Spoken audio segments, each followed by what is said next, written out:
So from the Beatles, where do you go from there? I mean, Alan, do you remember the first session you did with Pink Floyd at Abbey Road? The very first session was a mixing session on Amalgama.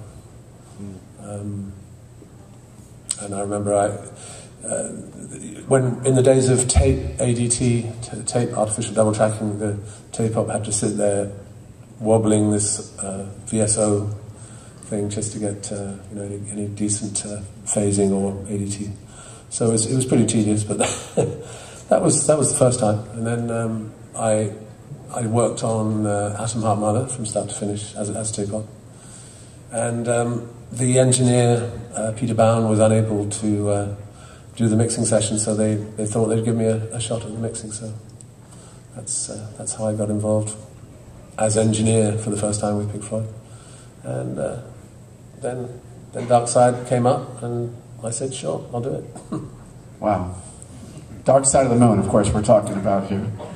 And of course, that is a great segue because my group Ambrosia had just finished our first album. We spent a year in America, in North Hollywood, making our record, and very progressive rock record. And we had an Englishman named Gordon Perry, who was a classical engineer from London Decca, who believed in us. He was kind of like our version of George Martin, and he was kind of like our fairy godfather, I guess you would say.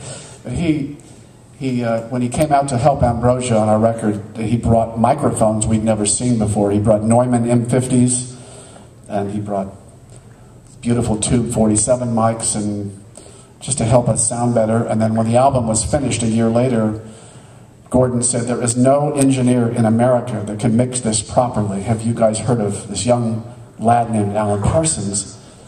Let me play you Dark Side of the Moon. And we listened to the whole record, and we're just blown away. It was like, oh my God, this is the guy we need to mix our record. And my brief story is how then do you, from North Hollywood, reach somebody you've never met before, especially at Abbey Road? And we literally found the phone number of Abbey Road, and we went to a dial-up phone, and we put 30 quarters in. This is a true story. And I actually called, and well, the rest of the story is pretty amazing. I'm calling Abbey Road, and I'm waiting till the proper 8-hour time cycle, and the phone rings.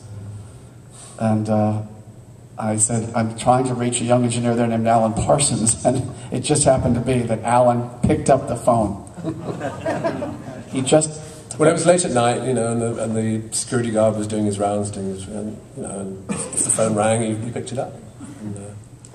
And I'm very nervous. I know I'm calling the Beatles studio, and it's London, and I said, "You've got to be kidding." He said, "No, this is Alan Parsons." I'm like, "Oh my God!" It's like, wow. Well, so that's how we met, and I'd ask Alan if he would take a listen to Ambrosia and consider mixing the record, and he said, he was very kind. He said, "Well, I'm coming to California."